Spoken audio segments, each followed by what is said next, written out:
I'm Dave Dinkel, and this is the beginning of my Real Estate Rescue Plan seminar series. In seminar number 1, we're going to be talking about overcoming any fear. Right off the bat, if you're poo-pooing this, I'm not afraid of anything, my question would be, is that true, or why haven't you gotten started? Too many times I get applications for students and it says, I'm not afraid of anything. I've done this before, so on and so forth. When I get right into it and I say to them, well, why aren't you doing it? Then I get a series of excuses about all kinds of things happening. So I'm going to touch on a number of those tonight, as well as allow you to get a PDF that I have on 22 of the most common occurring fears. This is the first of the webinar series. I want to discuss the biggest obstacle, again, that stops people from getting into real estate investing and give you specific solutions for every one of those. So why aren't there more successful real estate investors when a few can do so many deals a year, but many can do no deals at all? And from my personal experience dealing with a lot of students, the difference in the two is a mindset. It has nothing to do with IQ, how much money they have, or anything else. Definitely comes down to persistence and hard work. Once they get through the initial startup phase, especially in wholesaling, where they do a few deals and they get it down to a routine, then they can start to scale the process where they have other people doing, I'm going to say, menial tasks that are very important but can be delegated. To answer that question, why do many not do deals at all? From my personal experience of 45 plus years as an investor, and the answer for me is simplistic, it's fear. When I talk to people about why aren't you doing this, again, they give me a string, a series, what ifs, and whatever else to come to a conclusion that they have an excuse, and that's what it comes down to for not getting started. Despite all the excuses for not getting started, such as money, knowledge, the area of the country they're in, and on and on and on, the real reason is the wannabe investor simply is afraid, probably, of what he doesn't know. And as I mentioned a second ago, what he does, he compounds this mental roadblock he has by running in his mind the what-if scenarios that, again, keep postponing him actually getting started. Some people are extraordinarily analytical. I remember one of my students came in to see me and he said, it's hard for me to put in 3 contracts a day. Now, the contract automatic system that we have, to put in 3 contracts or 5 contracts takes somewhere in the neighborhood of 5 seconds. Repeat, not 5 minutes. 5 seconds. So I said to him, what seems to be the problem? And he said to me, well, I'm analyzing the properties before I put the offer in, and that takes me 2 to 3 hours to analyze one property. And I said to him, listen to me very carefully. I need you to dumb it down. Happened to be a furloughed airline pilot, and he wasn't flying. And I said to him, you're not trying to fly an airplane here. You simply want to put an offer in, a shot across the bow to the listing agent or the seller directly, and find out where you are. How much do they want? What are they thinking is a common question. And while you're sitting there and analyzing the perfect offer, what you've done is wasted your time and the time of the sellers. Because here's what can happen. Let's say you put your perfect offer in and it's accepted. It very simply means you've over-offered. You've offered too much. And what we do in terms of wholesaling, it doesn't mean that's what you're going to pay, but it's a landmark that you have not done it correctly. Doesn't matter. Remember, you always have an inspection period to get out of this situation if you have to. Over many years, I've addressed specific fears for potential investors who simply couldn't take the leap of faith and get started in the real estate business. One of the very common questions I get and fears is, I really want to do this. It's a lifelong ambition for me. But how do I know your program is going to be successful? And, my answer is my program's as successful as any program. If you don't use it, don't crack the covers, you don't study it, it's not going to work. If you do study it, and I have some people that study for weeks and weeks, they come back to me and they say, I'm on chapter 7 or 10 or whatever else it is. They're only about a third of the way or less through the material. What matters for success in this business is to just get started and move forward. You're going to fail. No matter how well you plan it, you're going to fail. And fail means you're that much closer to success. So you have to push into it. Now, the very obvious benefit of having someone look over your shoulder as a coach or a mentor is when you get into situations that you have no idea what to do, you can't go to YouTube and start looking for keywords that say, what about if the judge denies my offer in the probate? That's a simple answer. and you should have known how to put that offer in to the judge prior to putting it in. It would have saved you having lost the deal. So I can't stress enough the value of having somebody who's been in the business for a long time and done a lot of deals help you through your startup. I mentioned this briefly before, and it annoys me because some new investors coming into me tell me I have no fears whatsoever and they're ready to go. And what happens? They don't go. It's like they've geared themselves up. They've told themselves they've watched 1,000 YouTube videos. One of my students said to me after he came into our program, he said over 6 months, he thinks he watched 1,000 YouTube videos, and he was going, I think he was losing his eyesight or something. But he said, in the program, I got so much more information in 1 week than I got out of all those. And the reason is simple. All of those videos tell you things to do which work for that person, and they could work for you, but there's oftentimes caveats and things you don't understand. I remember seeing a video one time where the guy walked in, he said, we're going to go do a sale today, a purchase today. He walked in, sits down with a couple homeowners and says, here we are, here's the contract, sign. They signed and he walked out. It was like, took him less than 4 minutes, I think. That's not usually the way it happens. So was it a setup? I don't have any idea, but maybe those weren't the owners of the home. I don't have any idea, but it's not that simple. It's hard work to begin with while you're learning, but it becomes easier and easier as you do it. And when you're able to actually start to have people help you do it, it becomes that financial freedom at the end of the tunnel sort of light that shines on you. So I asked these guys, here you're afraid of nothing. So what's kept you from starting before this? And it always comes down to an inaction on their part because of some fear they haven't been able to confront or overcome. For example, in the good old days in 2006 and 7 and so on and so forth, they gave money away. If you went in to get a mortgage and you could fog a mirror, you've heard this story, they gave you 110% of the value of what you needed, even if you couldn't make the mortgage payment. So what happened? Mortgage meltdown. A number of guys who have been in that environment have come to me over the course of the last 10 years and said, it used to be so easy. That's true. It used to be extraordinarily easy because if you could put a house under contract and just found somebody that was breathing, you could sell it to him. He could get it financed. 100% was the low end of the financing. Nobody needed 10 or 20% down, so anybody qualified. Those days are over. When you get into something that's too good to be true, oftentimes it doesn't last because everybody and his brother jumps on it. For example, Facebook advertising. When I started doing some time ago, a couple of years ago, the cost per click was extraordinarily low. It was like almost nothing, and it was a boom. And then guys started putting out courses on Facebook advertising, and now it could be more expensive than Google AdWords. Depends on how you look at it. Depends on your click-through rates and everything else. So stuff changes, and you have to be able to adapt to the change. What happened to those guys that had it so easy in the good old days? They waited 10 years for the market to be just right. I can guarantee you that the market will never be just right for them, because as the market goes down, they're going to say, well, it's going down now. So you waited 10 years for it to go up, and it did. Now you're waiting for it to go back up again so you can catch the bottom of the trend. It doesn't happen. What you have to do is be in it all the time. Reduce your risk to zero, earnest money deposit maximum, and stuff's going to happen. Buyers are going to back out, things are going to happen, but everybody else is going to give up in most cases. Only the bold win. This is what I just mentioned to you. The usual reaction is, and now that everybody's at home with the virus and stuff, it's to watch a bewildering array of self-help YouTube videos. And I'm not saying there's anything wrong with it because I have plenty of those self-help YouTube videos up there, and this is going to be one of them. So there is benefit to some. You just have to take most of what you see with, is it real or is it not real? Oftentimes, the more that you watch, the more confusion that results in your mind because people are doing it different ways. And some people are saying, don't do it that way. For example, here's an absolute upfront example. If I said to 100 investors who are doing deals, how many of you guys are doing listed properties as your main source of business? I don't know the exact number, but I'm going to guess that 5 might say, I go to the MLS to get deals,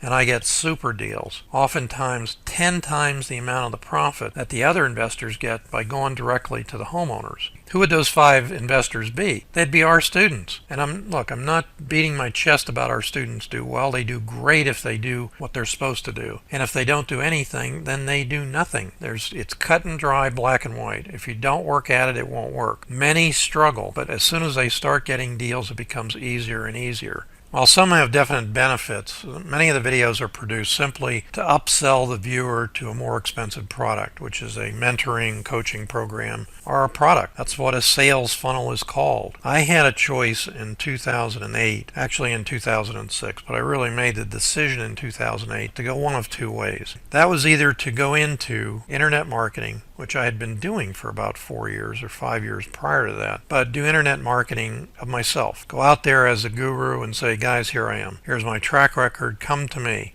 With that in mind, what I could have done is what a lot of the guys did. They became gillionaires, and they come through town. I'm going to be there for one day only, and only so many people, and get out your credit cards and run to the back of the room and that whole thing. I didn't choose that path. I chose a path of saying to myself, I want to do to people what I would expect them or hope they would do for me. That meant to me that I would help people. Yes, I got paid because I had to make a living, and it's not fair for me to spend my time and not have any income at all. So yes, in fact, I chose the other path, where I went out and I helped people directly as best I could. Some people cannot be helped. They're untrainable. They have an innate desire in their soul to not succeed and blame other people. Now, I'm not saying everybody's that way that doesn't succeed. I'm just saying that's a very common trait. Make sure it's not something you're doing. You have a choice of your destiny, and the choices you make are what you get. So am I disappointed that I didn't make jillions of dollars? No. I can live with myself. I do the best I can, and we move forward. That's what it comes down to. And in this crisis that we're in, you have to look at the end of the tunnel. Be safe. This thing is not over by a long shot. And by the time this video is out and everything else, it may be over with as people look at it in months to come or whatever. But this is a crisis in America that's not going to go away 2, 3, 4, or 5 months. It's going to be an impact on our economy and on the world's economy for years to come. What does that mean? It means opportunity. For the people who understand where the money's made, it's made when everybody else is rushing to the doors. I don't have to get in that.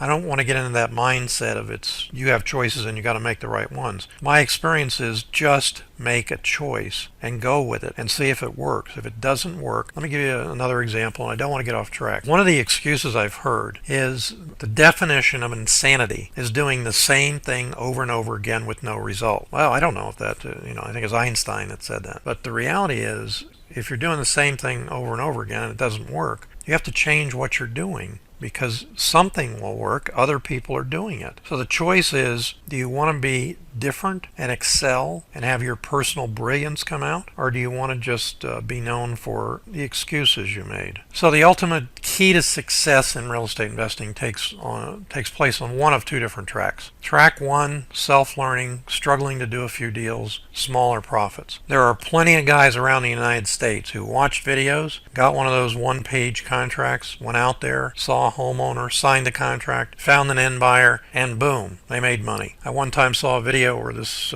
guru had, 8 or 10 of his students jumping up and down and holding wads of cash saying, this is what I made. And the question was, wonderful, wonderful. And a number of them said, I made $1,000. I made $800. I made $1,500. One guy made $2,000. That's okay, but you can't make a living doing that. This needs to be, if you're going to do it, be done right and turn it into a career. Very few students, and I know one of them is listening right now. I joke about him all the time. I tell you, if you do 2 deals, you're off and running. 3 deals, you're in another world for yourself, because you got it. Very few people in my system do 1 deal a month or just, fail. That's enough. I made $20,000 or something, so that's enough. I don't want to make a lot of money. I don't see that. What I see in almost every case, except for the one guy who's listening, and it hit him in the head a while back where he decided, I'm going to do more deals all the time, is they want to do more deals. There's no better business where you don't have inventory. You don't have to go through all kinds of things. Oh, there's competition. There's tons of competition.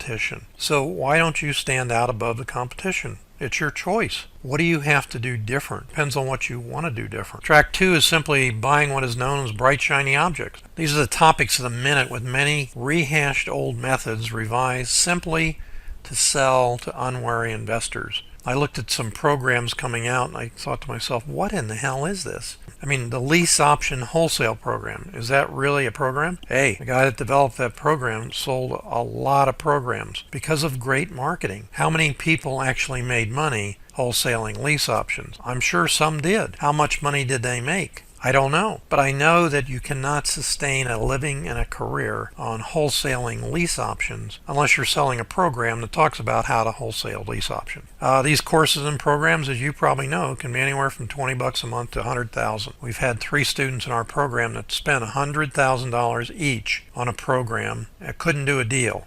They came into our program and started doing deals, but it's a different scenario. That $100,000 program, you needed, besides the $100,000, a lot of money to do rehabs and various things in California, no less. Track 3, a wannabe investor hires a successful investor who mentors or coaches him through the day-to-day issues and the problems. And if your coach is not coaching you through the problems you're going to have, you need to get another coach because you're going to have day-to-day problems. This course is the most expensive depending on how the mentor charges for his services. Once I was attending a seminar, and I had a friend with me who he said, I want to be your partner and I can do all of that stuff. I said, okay, what can you do? And he said, well, I don't know, but I can learn how to do it because I'm very good at learning internet marketing and things like that, although he'd never learned anything. Being a gracious guy, I said, okay, I'll pay for it. You come to the seminar with me, see what we can do. And he came back from taking a 2-hour lunch, and I said to him, where were you? He said, well, I took a 2-hour lunch. It's in, my genes. My cultural thing is to take long lunches. So I said to him, I want you to understand something. You said to me that you want to make $1 million.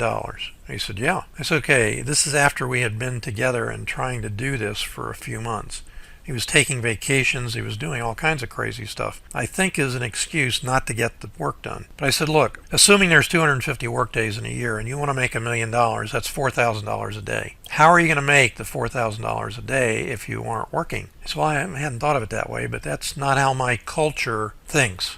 I said, well, okay. So I want you to go back to your culture and think about the way they do it because it's not going to work for us. And he's still never done anything because that's what he is. He's an excuse maker. I remember him for excuses rather than results. This past Sunday, I saw an interview of 60 Minutes with a Dr. Brene Brown, best-selling author, She discussed courage, vulnerability, and bravery. And I think what I suggest very strongly that you look at her information and listen to her highest ever TED presentation and her latest podcast at BreneBrown.com. She has a real grasp on what makes us vulnerable as individuals and the difference between vulnerability and bravery. And what you need to do to get started in anything is to be brave. You may not be risking your life, obviously, but risking something that you believe is a fear, that's what's stopping you. When you get done with this seminar and you get a chance, Google her, look at some of her concepts and ideas.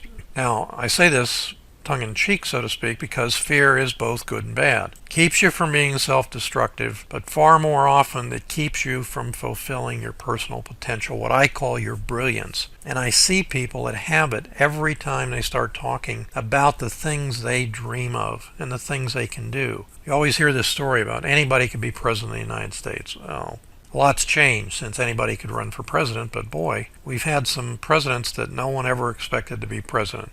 Good, bad, or indifferent, the guy around the corner made it to president. I'm not asking you to be president. What I'm asking you to do is figure out what you want to do so that the work you do is joyous for you rather than being a job or just above broke. I have on my computer, and Nan asked me the other day, what is it? A little sticker. It's 3 words. UYB. It stands to me for use your brilliance. Why do I have that on my computer sticking out in front of me? Because I go through emotional ups and downs just like everybody else. I get depressed at times. Why? Because I feel I can't do the things I want to do because other people get in their own road. And I have to take it for granted that you can't help everybody. I try, but I know that a lot of people are so close to being successful and going on to great things, and they bite themselves and stop the process. So I get stuck at times, and what I do is I recharge or reactivate myself through various means, including not as much reading as I should do, but watching educational videos. They don't have to be on how to invest in the market because in most cases I don't learn anything new. Nobody has a monopoly on ideas. So what I tell you is something that's worked for us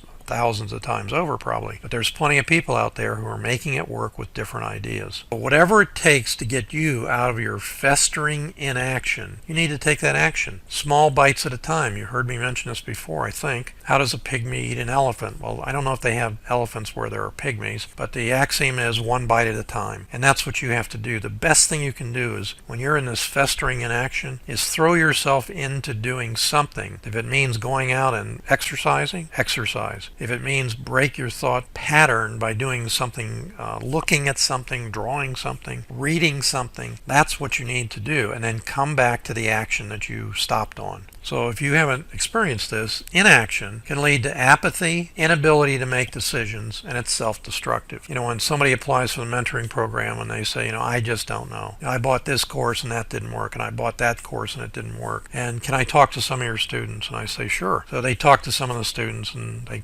call me back. I don't call back. I don't give you a hard sell on anything. It's your choice. And if you can't make the right choice here in doing what's right in your best interest, I'm not going to hard sell you into doing something. They come back and they say, I talked to him, but I'm still not sure why. Can you guarantee me something? No, I can't guarantee that you'll even do anything. If you did everything I said that I asked you to do as I asked you to do it, and you did it correctly, that's a guarantee that it'll work. But nobody does that until they learn that that's what works. I've had plenty of students come in, be very successful initially, and suddenly change their format because they thought it was easier to do it another way. What happened? They virtually collapsed their business. So when I get stressed for any reason, I refocus myself on 3-word axioms. I try to set my mental attitude to kind of knock me out of whatever's going on for me. You guys who are already students or seen me at the meetings, you've heard me say these. The first one of which is, I am fearless. That doesn't mean I'm stupid reckless. It means that the things I don't want to do, the phone calls I don't want to make, or whatever else it is, I make those first. Get it over with. And you'll find out that most of the time all those things that you were afraid of happening didn't happen. If they did, it's over with. No more excuses. 99.9% of the stuff that I hear from students about why it isn't working, whatever it is, except our program, because they're not doing it or not doing it right. And if I can correct that with them, they literally have an aha moment and a tipping point, and they go on to be successful if they will continue to do it correctly. It doesn't matter. I've had plenty of sleepless nights where I've been concerned about what if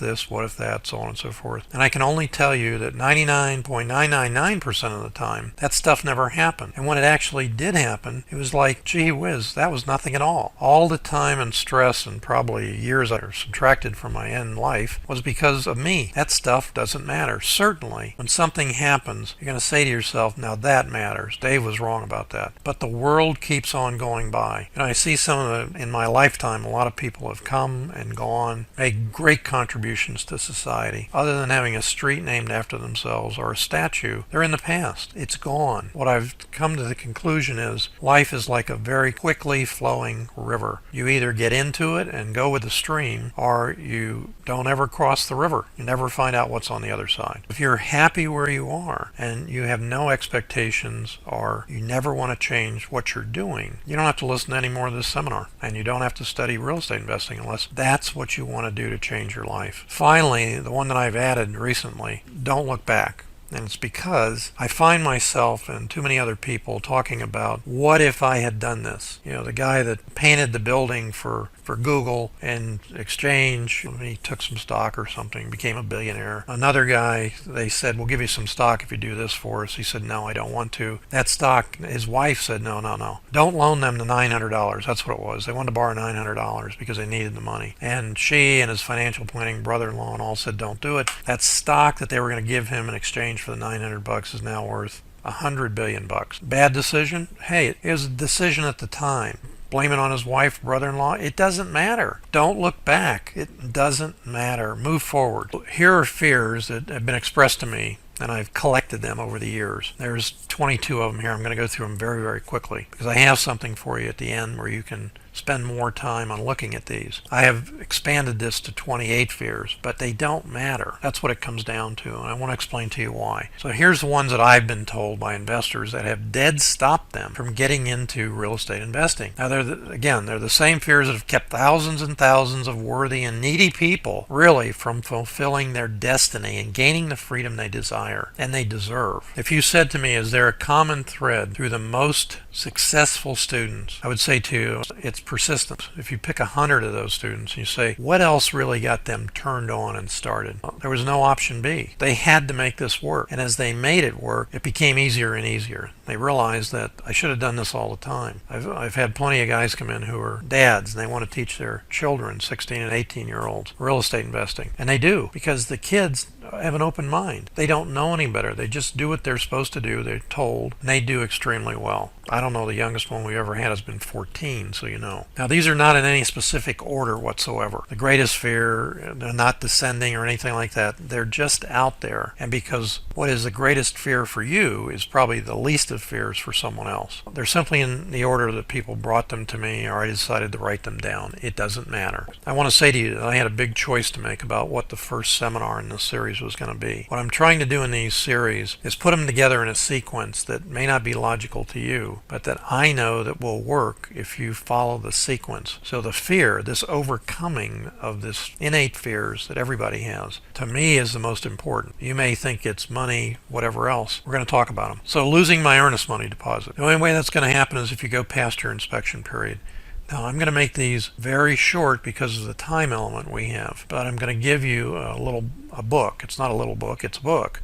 And it goes over in depth each one of these fears that I'm going to do here. And it gives you more clues about how to make sure you don't lose your earnest money deposit, for example. We just had a closing for a new student, and the end buyer didn't close. So as she was supposed to have done, she got a $3,000 earnest money deposit from her end buyer who didn't close, and she put up a $1,000 earnest money deposit with the original seller. So what happened here? The first thing we're doing is we're going back to the original seller and asking for leniency because of the plague and so on and so forth, and see if we can't keep the $1,000. If we can't, we've already taken the $3,000 from the end buyer who didn't perform, breached the contract, and she'll lose $1,000 in worst case, so she'll net $2,000 without ever having gone to closing. And frankly, a $2,000 wholesale profit to many wholesalers in the country is a big number because they don't understand how to get large profits. Had the seller closed, she would have made $14,000 and change, so you know. Writing contracts. This is very, very important. The legalities of the contracts are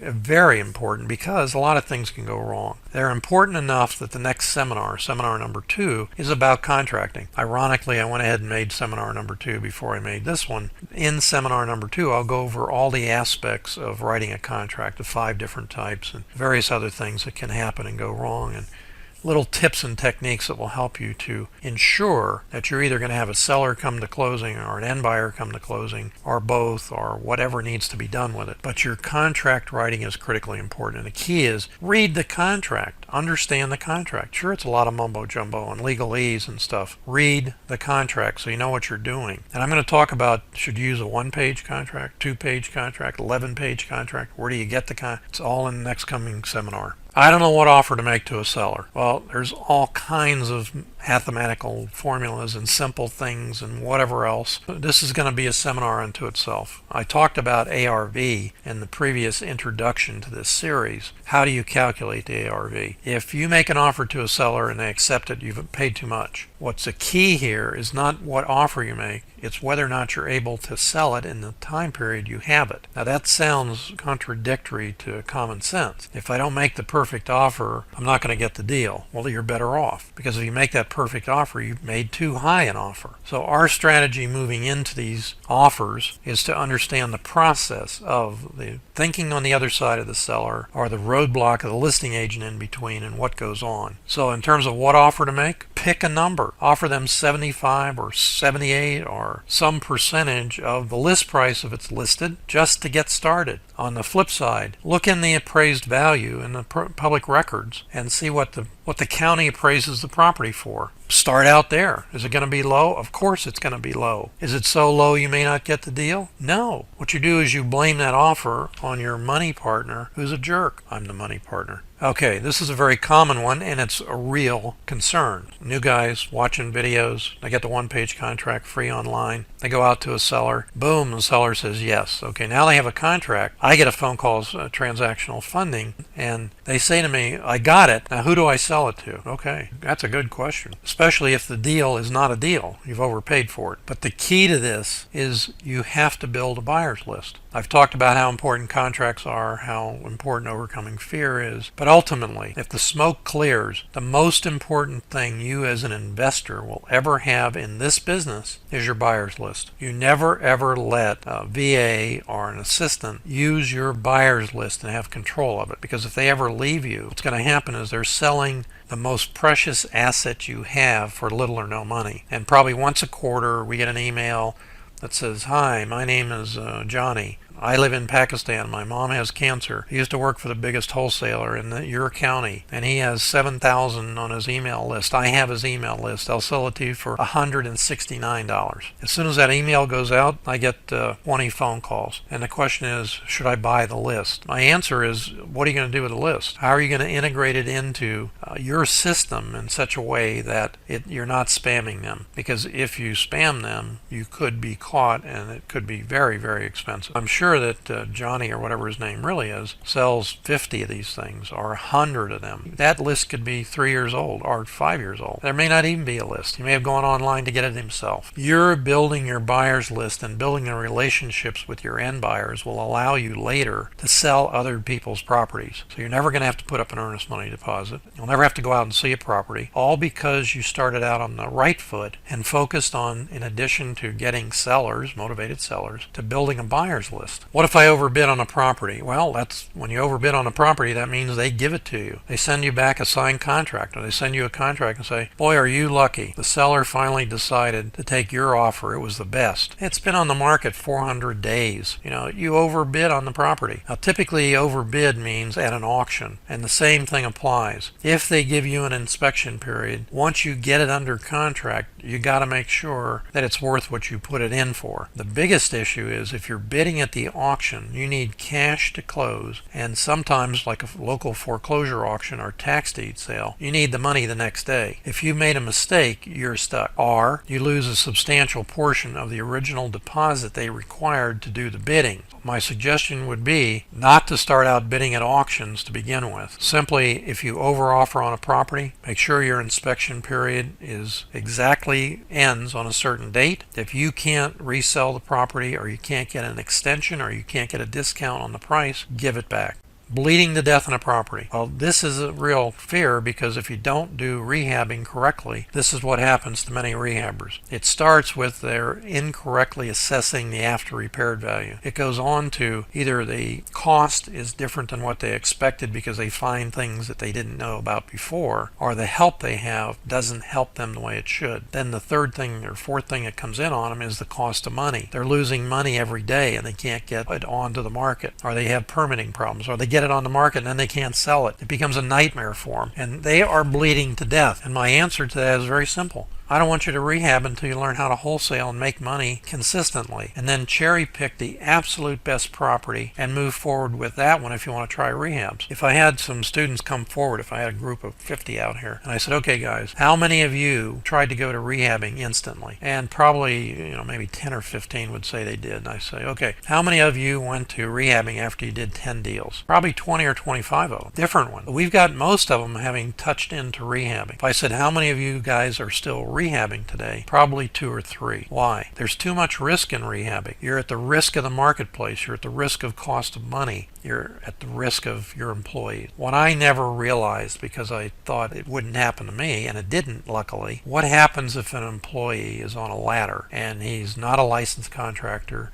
his employees are not covered by workman's comp or any kind of insurance, and he falls off the ladder? Who's he going to sue? The guy that hired him, or is he going to sue you? He's going to sue you, and you're going to lose. people don't worry about that thing until it's too late. How do I sell the deals I get? I talked about it before. You have to have a great buyers list. It's very easy to produce that and cultivate it. But if you're producing it and not sending them any deals whatsoever, it's going to go dead. When you finally send something out to them, to be spam, they're going to send back and say they don't know who you are. You spam them. So the mindset here is you have to send them something at least on a weekly basis. Well, Dave, I don't have any properties. How can I send them something? Use other investors' deals to send out. What if the buyer doesn't close? The maximum liability under normal circumstances that the end buyer has by not closing is his earnest money deposit. Now, I'm not sure where I talked about it, if I put it in a video or something else. There are ways that you can force him into having an extended liability contractually. But if the buyer doesn't close, your maximum get back, so to speak, is very simply his earnest money deposit. That's it. If he doesn't close, what's going to happen? You have to find another buyer, you have to get an extension if you can, or you have to lose your earnest money deposit. It's just the nature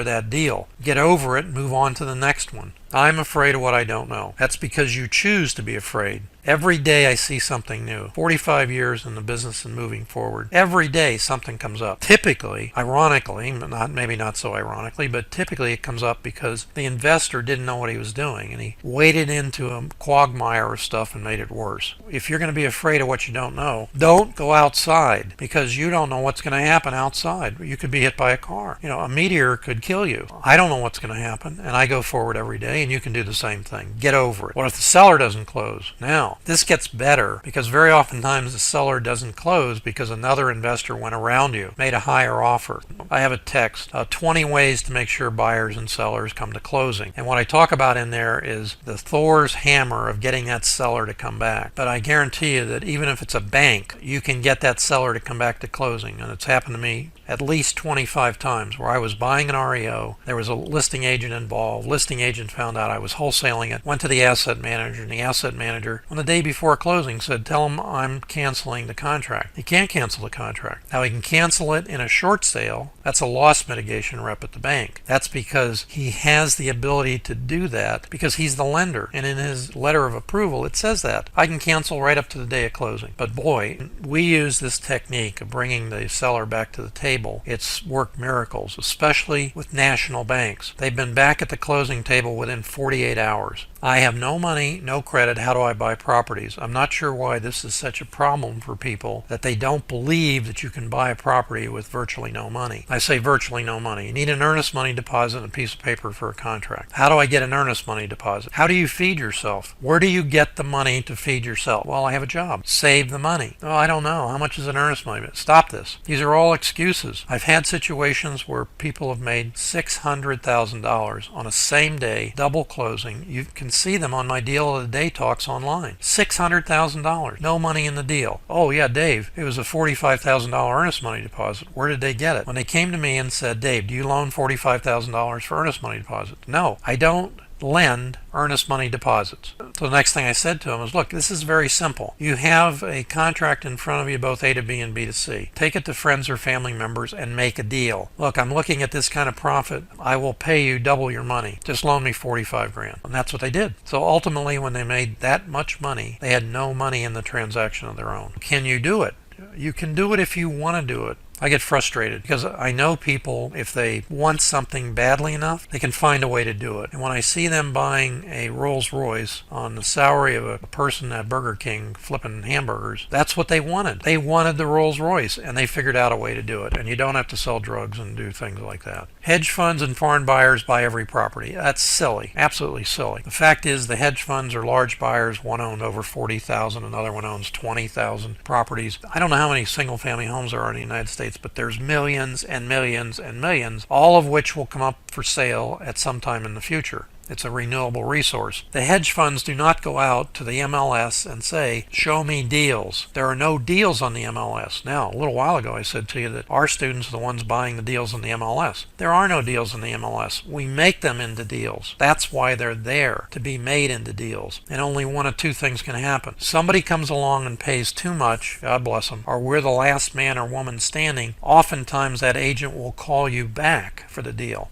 And if you can't believe that, the only reason is because you can't do it yourself and you don't believe anyone else can. That's what my students do. The things that other people don't believe can be done. What if my advertising doesn't work? It's not going to work. I'm telling you ahead of time. It's a numbers game. I used to use, when I was in the business, I walked up to a house one time when I was, door knocking or putting out flyers. There was a yellow piece of paper on it, blue lines. I opened it up. It was what's called a yellow letter. And I thought, man, this is pretty cool. When I first started doing yellow letters, I got a 35% response rate. And as soon as somebody started selling the concept of yellow letters as a course, that dwindled down to 5 or 3 or 2%. Stopped doing them. Found other ways. Do they work? Yes, but you have to understand that you're not going to put out 100 letters and get back 5 people who are ravenous sellers. It's a numbers game. I make tons of offers. I don't get any deals. Well, okay, could be a couple reasons. First reason of which is you're not making the offers to the right people, or you're making the offers to the right people, specifically the agent, but you're not saying the right things. This may be startling to some of you people on this webinar.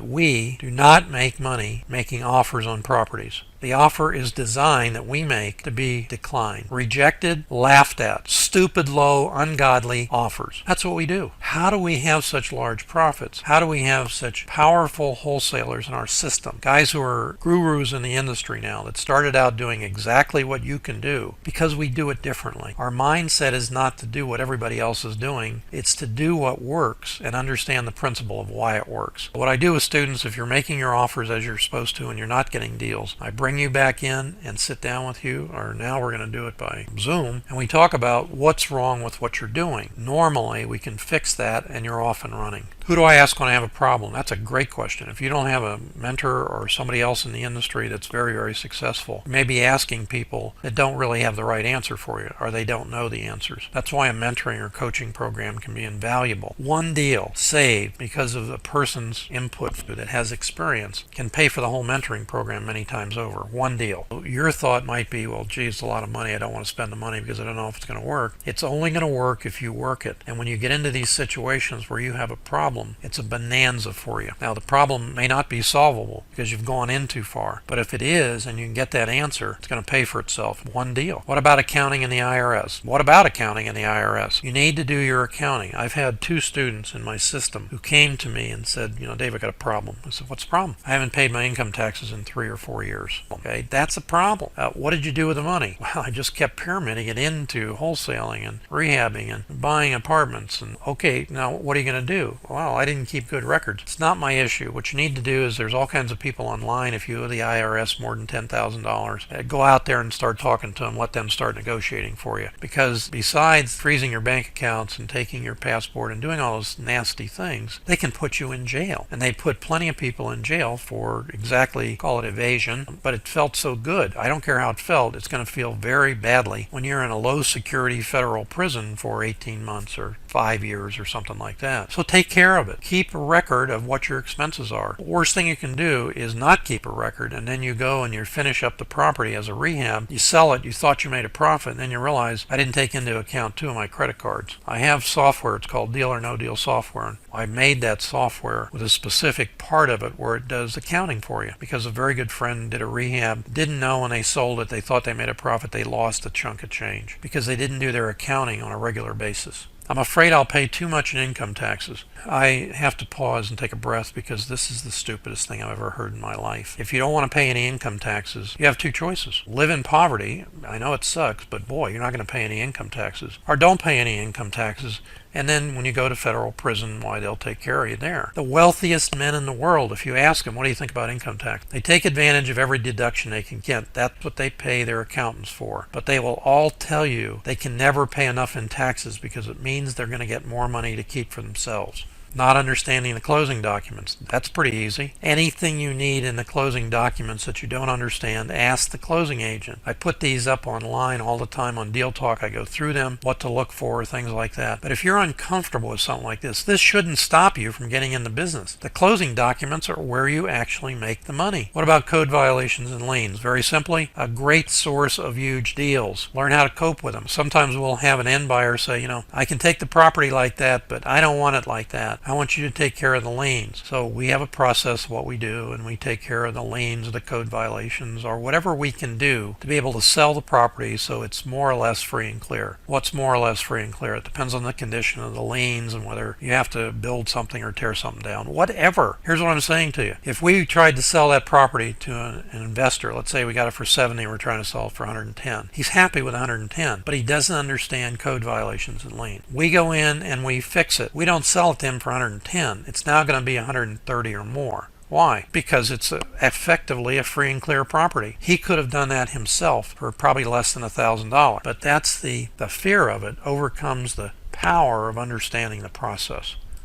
I already work. What if I don't have enough time? I'm not sure she's my most successful investor, but her net worth is low, 8 figures, starting with nothing in real estate investing as my student. She worked a full-time job and had 2 young babies. So when you say to me, I don't have enough time, what you have to do is, if you want to reach your goals, you have to make the time. How do you do that? You have to effectively use the same amount of time that everybody has and mostly prioritize what's really important. And I hear this excuse rarely, but I hear it. Well, I'm not going to give up my family. I'm not going to give up my church. I'm not going to get a divorce from my wife. I don't hear that as much as I used to. All kidding aside, you don't have to do any of those things. That's an excuse for you not to get started. If it's not important to you to change your life, then stay where you are. That's all I can say to you. Stay where you are. If you're happy, why change?